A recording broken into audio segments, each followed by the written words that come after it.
श्री स्वामी समर्थ. सद्गुरू स्वामी समर्थ. नमस्कार. तुम्हा सर्वांचे आपल्या स्वामी आई या स्वामीमय चॅनलमध्ये मनापासून स्वागत आहे. स्वामींच्या कृपेने नेहमीच तुमच्या आयुष्यात सुख, समाधान आणि आनंद असावा, इतकीच मी आपल्या स्वामींच्या चरणी प्रार्थना करते.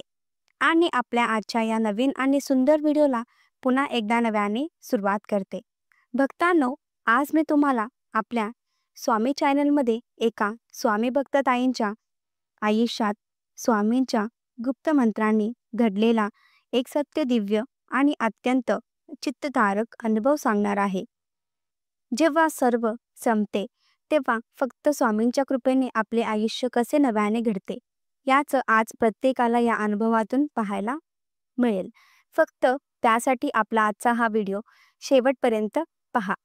आणि जे कोणी आपल्या चॅनलवरती नवीन असतील त्यांनी आपल्या चॅनलला सबस्क्राईब करा. तर भक्तांनो, आपला आजचा हा अनुभव आहे बारामती येथे राहणाऱ्या स्वामी भक्त ताई सौ शिल्पा कापसे ह्या ताईंचा.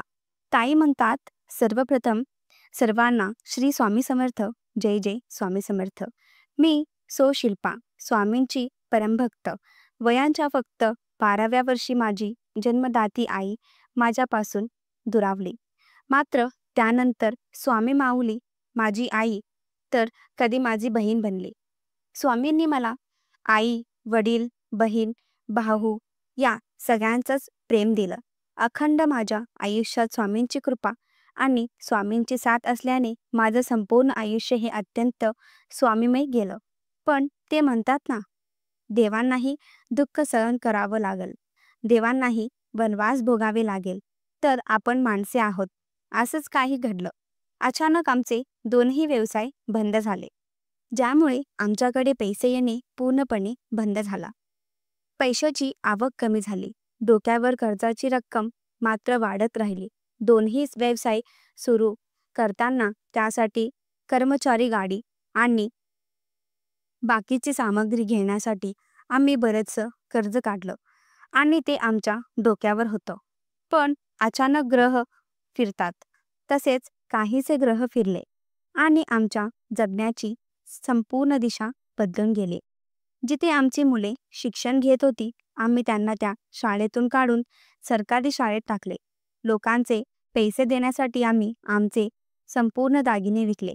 या सगळ्याच गोष्टीचं इतकं टेन्शन माझ्या सासऱ्यांनी घेतलं की त्यांना मेजर अटॅक आला. त्यामुळे त्यांना 1 आठवडा हॉस्पिटलमध्ये ठेवण्यात आलं. आता त्यांच्यासाठी देखील आम्हाला बरंचसं कर्ज काढावं लागलं, कारण जवळ पैसाच नव्हता आणि सासऱ्यांना वाचवायचंही होतं. शेवटी आम्ही आमच्या लागवडीची थोडीशी जमीन विकली आणि आलेल्या पैशामध्ये आम्ही त्यांचं बिल भरलं. त्या काळात मी प्रेग्नेंट होती. मला 7वा महिना होता. पण माझी प्रेग्नेन्सी ही अत्यंत रिस्की असल्यामुळे मला कंटिन्यू बेड रेस्ट होती, ज्यामुळे स्वामी सेवा किंवा स्वामींची कुठलीच सेवा बसून करणे मला शक्यच नव्हते. मात्र बेडवर झोपून मी फक्त स्वामींचा जप करत होते. मी स्वामींचा धावा करत होते. ही वेळ स्वामी बदलवा, इतकीच मी स्वामींना विनंती करत होते. पण स्वामींची साथ मला त्या काळात भेटलतच नव्हती. मग वाटलं ही परीक्षा असावी. स्वामी, तुम्ही कितीही परीक्षा घ्या, मी कायम तुमचं स्मरण करेन.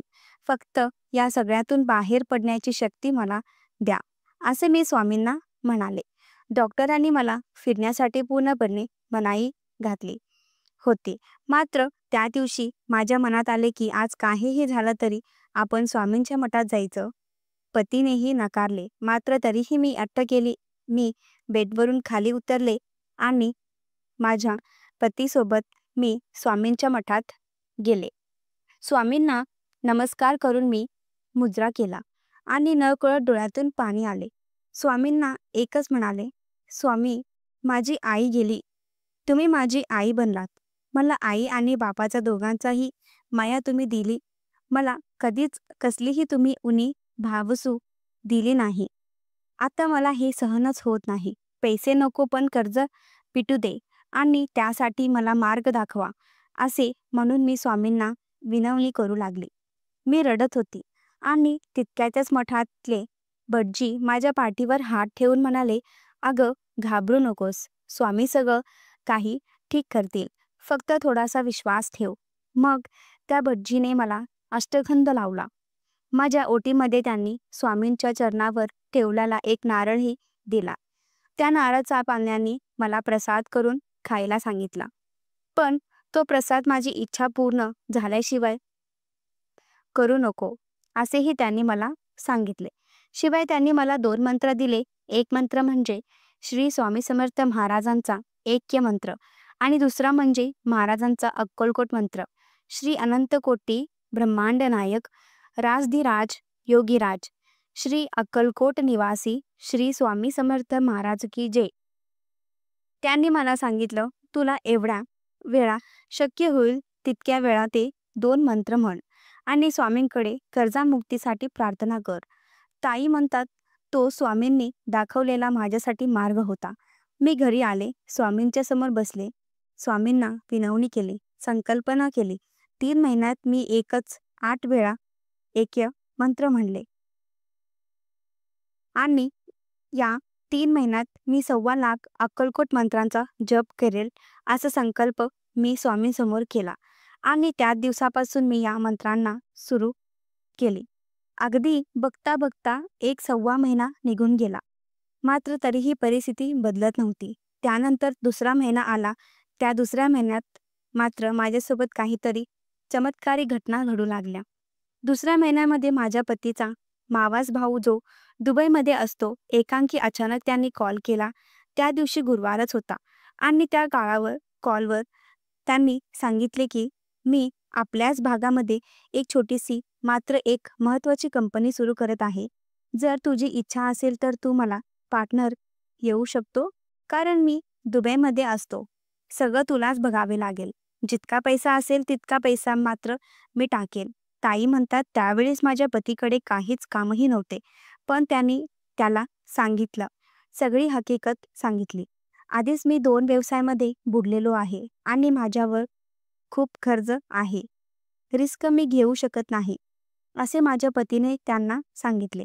पण तरीही त्या मावस भावाने तू फक्त उभा राहा, मी सगळं काही करेन, असे सांगितले. मग त्यानंतर मीही माझ्या पतीला हिंमत दिली. ते त्या कंपनीमध्ये पार्टनरमध्ये राहिले. पैशाची आवक ही त्यांचा मावस भाऊ करत होता. बघता बघता कंपनीच काम करू सुरू झालं. कंपनीही सुरू झाली आणि पुढच्या 3 महिन्यामध्ये आमची कंपनी जोमाने सुरू झाली. जिथे माझे पती पूर्णपणे विश्वास गमावलेले होते, तिथे या कंपनीनंतर त्यांचा विश्वास वाढीच लागला. अगदी 1 वर्षामध्ये त्या कंपनीमधून 12 लाखाचा नफा झाला. मग त्यानंतर माझ्या पतीने आणि त्या भाऊने मी पुन्हा एकदा एक दुसरी कंपनी सुरू करे असे ठरवले. आमच्याच भागापासून असणाऱ्या 1-1.5 तासाच्या अंतरावरती एक नवीन प्रोजेक्ट सुरू करण्यात आला आणि तिथे देखील नवीन कंपनी सुरू झाली. त्यानंतर त्या कंपनीचाही रिस्पॉन्स चांगला आला. आज आमच्या त्या भागामध्ये आमच्या नावाने 7 कंपन्या म्हणजे 7 उद्योग आहेत. 7ही उद्योगामध्ये चांगला नफा आहे. या सगळ्या गोष्टीसाठी जवळपास आमचे 3 वर्ष खर्ची गेले. पण तुम्हाला सांगते, जसे मी मंत्र स्तोत्र जप हे सगळं काही करायला लागले, तेव्हा मला खूप अनुभव यायला लागले. आमची बिघडलेली परिस्थिती पूरत व्हायला लागली. वाढत चाललेले कर्जाचे डोंगर कुठेतरी कमी व्हायला लागली. 3 वर्षामध्ये आम्ही दागिने सोडवले. 3 वर्षामध्ये राहतं घर जे आम्ही गहाण टाकलेलं ते सोडवले. लोकांचे देणे दिले आणि या 3 वर्षात आम्ही गाडे, सोने, बंगला, स्वतःची जमीन, असंख्य गोष्टी खरेदी केल्या. जसे ते मंत्र मी म्हणत राहिले, जसे ते मंत्र मी म्हणत गेले, मला शक्ती मिळत गेली. माझ्या पाठीशी स्वामी शक्ती उभी राहिली. खरं तर शून्य झालो होतो. एका वेळी माझ्या सासऱ्यांना अटॅक आला होता. लोक दारात पैसे मागायला येत होते. इतकी बिकट परिस्थिती असताना स्वामींचा हा मार्ग मिळाला. हे 2 मंत्र आमच्या आयुष्यात चमत्कार घडून गेले. जसे ते मंत्र मी म्हणायला लागले, खरं सांगते, माझ्या नशिबाचे आयुष्याचे सगळे दिवस बदलायला लागले. तेव्हा खरंच आम्हाला कळून चुकले की स्वामी साक्षात आहेत. स्वामी पाठीशी आहेत आणि फक्त स्वामीच आहेत. श्री स्वामी समर्थ. जय जय स्वामी समर्थ. भक्तांनो, अत्यंत अद्भुत, अंगावर रोमांच उभे करणारा, स्वामी साक्षात्कारी प्रचिती घडणारा हा अनुभव तुम्हाला कसा वाटला नक्कीच कमेंटमध्ये सांगा. आणि असेच पुढचे व्हिडिओ पाहण्यासाठी चॅनलला सबस्क्राईब करा. श्री स्वामी समर्थ. जय जय स्वामी समर्थ.